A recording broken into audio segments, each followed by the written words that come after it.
Good morning, our learners. I would like to welcome you for the second part of our class. For those ones who completed the introductory part, we are now moving to the second part where we'll be looking at the types of data analysis. So today we prepared these slides particularly just to help you in your understanding of the concept of data analysis, and I will expect you to follow up and then also follow up with the notes that will be shared with you after this presentation. So without understanding the types of data analysis, it becomes very difficult for you really to understand how do I move forward in the analysis that we have. Because first of all, you need to understand what type of data analysis are you having. So in this part, I'll just go very fast looking at some few aspects of it, but the rest of it, I'll leave it to you so that you go through the documents once again. So when we talk about data analysis, we said a half dozen of the popular types of data analysis are available today. So they are commonly employed, most especially in businesses, and they have these types. Number one, we have what you call descriptive analysis. So when you talk about descriptive analysis, it involves in summarizing and describing the main features of the data sets.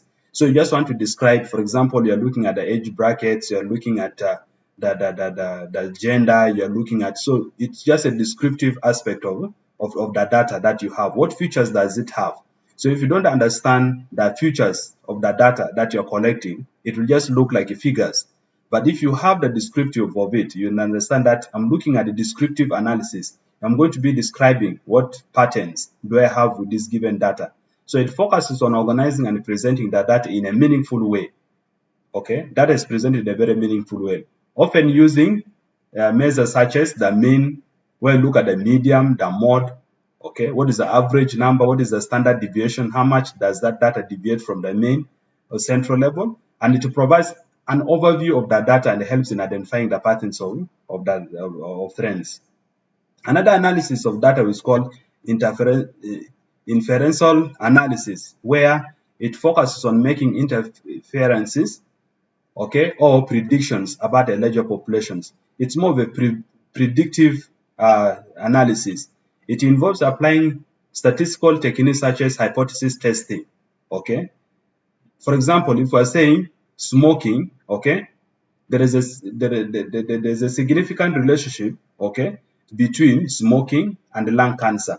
Or you are trying to predict that by the end of these characters that we have, or by the end of these actions, for example, somebody who is more involved in having extra sex outside marriage, or having multiple partners, have higher risk, okay, of getting infections compared to somebody who has. So these are all predictive.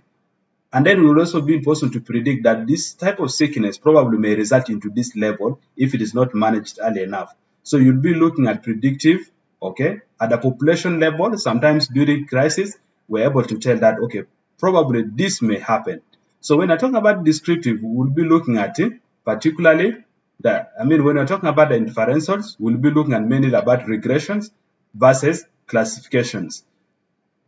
Now, when you're looking at the classifications aspect of it, we're looking at the classifications, okay, of the problem that is classified into one or two or more classes. We classified it. When you're looking at regressions, we are looking at the pattern. We are looking at the growth, okay? For example, the price and over time period. We believe that as time goes by, prices may easily increase.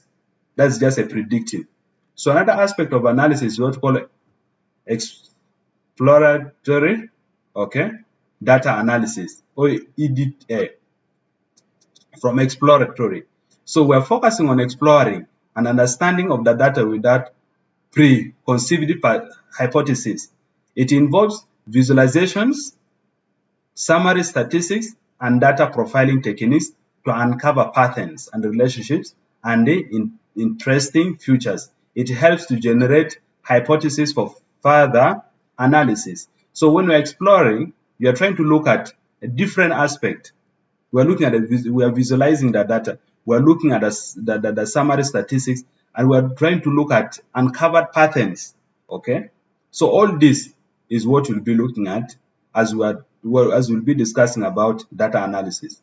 Another aspect I want others also to look at what you call diagnostic analysis. Under diagnostic analysis, It aims to understand the cause and the effect relationship. That is direct for those ones who are in the health. You tend to understand what is the cause and then what is the relationship between and what is the end result.